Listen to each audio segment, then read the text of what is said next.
किसान साथियों, फिर से स्वागत है हमारे चैनल खेती बाड़ी बाई सोनू पंडित में। आपका छोटा भाई छोटा दोस्त सोनू पंडित अपने चैनल खेती बाड़ी पे आपका हृदय पूर्वक स्वागत और मोस्ट वेलकम करता है। किसान साथियों, आज मेरे स्वर्गीय पिताजी का श्राद्ध था, इसके वजह से मुझे सेविंग वेविंग आज कराना पड़ गया। तो बढ़ते हैं आगे और आपसे बात करते। किसान साथियों, अब धीरे धीरे क्या होगा कि देखिए, इसमें अब हमारे किसान साथी चना का, सरसों का, गेहूं का, ऐसे तमाम जो फसल होते हैं उनकी अब खेती करने की तैयारी के बारे में सोच रहे होंगे, क्योंकि धान का फसल अब इस महीने बाद अगले महीने में लगभग धीरे धीरे अब कटना शुरू हो जाता है। हार्वेस्टिंग के लिए वो तैयार हो जाता है। जो थोड़ा पहले का धान की रोपाई होती है थोड़ा पहले कटता है, और थोड़ा जो लेट होता है थोड़ा लेट कटता है। बट अब अगले नवंबर महीने में, नवंबर स्टार्टिंग से लगा करके नवंबर लास्ट और दिसंबर स्टार्टिंग तक लगभग धान कट जाते हैं। किसान साथियों, मैं आज आपसे बात करने वाला हूं चना के फसल के बारे में। देखिए, चना तो कई प्रकार के होते हैं। हमारे बहुत सारे किसान साथी छोटे चना की भी खेती करते हैं, मीडियम साइज का जो चना होता है उसकी खेती करते हैं। एक छोले वाला चना होता है व्हाइट का। हमारे यहाँ खासकर बिहार में 3 वैरायटी की चना की खेती की जाती है। एक जो छोटा चना होता है उसका, और एक मीडियम साइज वाला, और एक व्हाइट कलर का चना होता है उसका, जो कि खासकर जो कि छोले बनाने में ज्यादातर उसका प्रयोग होता है। किसान साथियों, हम इसमें से बात करेंगे कि इन तीनों वैरायटी के चना में सबसे बेस्ट और बढ़िया पैदावार देने वाला चना कौन सा है। तो देखिए, सबसे बढ़िया पैदावार देने वाला जो मीडियम साइज का चना होता है उसको हम सबसे बेस्ट मानते हैं। बेस्ट इसलिए मानते हैं कि अगर उसमें थोड़ा सा भी अगर आप ध्यान दे दें, या आप किसी भी वैरायटी का चना की खेती आपने कर रखी हो, छोटे साइज वाला, मीडियम साइज वाला, या छोले वाला चना जो होता है उसका, या बड़े आकार का जो चना होता है उसका, आप किसी भी साइज का किसी भी वैरायटी का चना की खेती कर आपने किया हो, अगर चना की खेती में आपको नुकसान जा रहा है, चना की खेती करते तो हैं आप, सारा कुछ करते हैं, सब कुछ उसका मैनेज करते हैं, फिर भी चना का पैदावार आपका आपके इच्छा अनुसार नहीं हो रहा है, तो आज मैं आपको एक ऐसा तरीका बताऊंगा, एक ऐसी दवा का नाम बताऊंगा कि अगर वो दवा का छिड़काव आपको ज्यादा नहीं, अगर 2 बार आप चने के फसल में कर देते हैं, यकीनन मैं किसान साथियों बता रहा हूं, यह हमने खुद आजमाया हुआ है। पिछले साल हमने इस दवा का छिड़काव हमने किया था चने में, और उसके पिछले साल भी किया था। लगातार मैं 2 साल से इस चने के फसल में मैं इस दवा का सेवन करता हूं, दवा का छिड़काव करता हूं। किसान साथियों, आप जानकर और सुनकर हैरान और ताज्जुब हो जाएंगे। मैं 1 बीघे के चने के खेत से कम मैंने 1.5 से पौने 2 कुंटल तक मैंने चना का हार्वेस्टिंग किया था, चना का मैंने उत्पादन किया था। किसान साथियों, रिकॉर्ड तोड़ चना का फसल आप ले सकते हैं। बने रहिएगा वीडियो के आखिरी तक। चैनल को अभी तक आपने सब्सक्राइब नहीं किया है तो चैनल को आप पहले सब्सक्राइब कर लें। बढ़ते हैं आगे। किसान साथियों, चना की आप बुआई करते समय आप जो भी तरीका अपनाते हो अपना लें, मैं उसमें आपको कोई अलग से जानकारी नहीं दूंगा।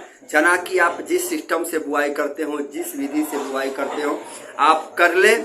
चना की बुआई करने के बाद आप जो भी देसी खाद, रासायनिक खाद, कंपोस्ट जो भी प्रयोग करते हो आप कर लें। आपको उस टाइम कुछ नहीं करना है। चना जैसे ही आपका 21 से 25 दिन का होता है या महीने दिन का होता है, और चना में जो फूल लेना शुरू करता है, जैसे ही थोड़ा फूल, एक फूल निकलना शुरू करे, आप मार्केट में जाए। मार्केट में केम नाम की एक दवा आती है, आप एक केम दवा का क्या करें, आप केम दवा परचेज करें। 150 से 200-250 तक आपको मिल जाता है। आपने मात्रा अनुसार आपको करना क्या है कि उस दवा का छिड़काव करना है। किसान साथियों, 25 से 30 ml प्रति टंकी के हिसाब से, प्रति पंप के हिसाब से, जो 15-16 लीटर वाली पंप आती है, छिड़कने वाली मशीन आती है, 25 से 30 ml क्या करना है आपको, उस केम दवा को एक टंकी पानी में मिक्स कर देना है। मिक्स करने के बाद चना जैसे ही आपका एक फूल लेना शुरू कर दे, आप उस टाइम पूरे चने के फसल में इसका अच्छे से छिड़काव कर दें। छिड़काव करने के बाद पुनः आपको क्या करना है, 10 से 15 दिन बाद जब चने में फल लेना शुरू कर दे, फूल से जब फल भरना शुरू हो जाए, थोड़ा थोड़ा एक एक फल लेना शुरू कर दे, आप उस टाइम क्या करें, एक बार और केम का आप अपने फसल में छिड़काव कर दे। किसान साथियों, ना ही आपका एक फूल झड़ेगा और ना ही आपका एक फल चने का नीचे टूट करके गिरेगा और ना ही उसमें कोई भी कीट या फंगस आपके फल में लगेंगे। यह मैं दावे के साथ कह रहा हूं। अगर आपने मेरे बताए हुए इस दवा का स्प्रे विधि और तौर तरीके से, जिस सिस्टम से मैं बता रहा हूं, अगर आपने कर दिया, यकीनन बता रहा हूं, आपका उस साल का चने का फसल रिकॉर्ड पैदावार देगा और रिकॉर्ड तोड़ आप हार्वेस्टिंग करेंगे चने का फसल का।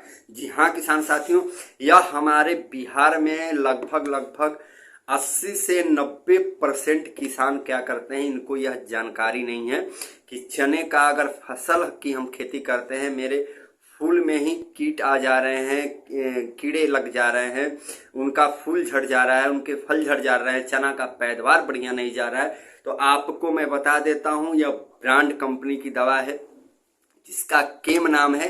केम के ही नाम से यह प्रचलित है। आप एक बार दुकानों पे जाएं और वहां पे बोलें, भैया मुझे केम चाहिए, केम दवा आप लाएं और केम का छिड़काव मेरे बताए हुए विधि द्वारा, और मात्रा मैंने आपको बता दिया 25 से 30 ml। उसमें केम, उसके डब्बे में ही आपको ढक्कन मिलेगा, ढक्कन में ही 10 ml, 20 ml, 30 ml, 40 ml, 50 ml आपको लाइनिंग बनाए रहेगा। आपको 25 से 30 ml एक प्रति पंप के हिसाब से पानी में मिक्स करके स्प्रे करना है।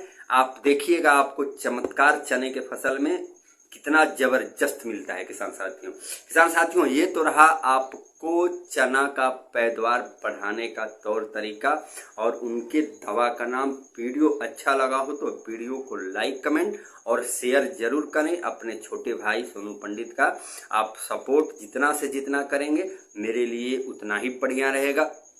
और कमेंट तो बिल्कुल आप करें, कमेंट आप नहीं करते हैं, कमेंट जरूर करें। आपके लाइक और कमेंट से हमारा उत्साह बढ़ता है और हम नया नया यूनिक चीज लाने की कोशिश करते हैं ताकि आपको जानकारी दे सके। एक वीडियो बनाने के लिए किसान साथियों हमें कम से कम 6 से 7-8 घंटे तक लगातार इस पे गहन अध्ययन करना पड़ता है और लोगों से समझ करके, बुझ करके और अपने किए हुए खेती का अनुभव और कॉन्फिडेंस को जोड़ करके, एक एक कड़ी जोड़ करके हम वीडियो के माध्यम से आपको जानकारियां पहुंचाते हैं। आपके लिए हम इतना मेहनत करते हैं, तो आप लाइक और कमेंट तो जरूर करें किसान साथियों, और वीडियो को जितना से हो सके आप शेयर करेंगे।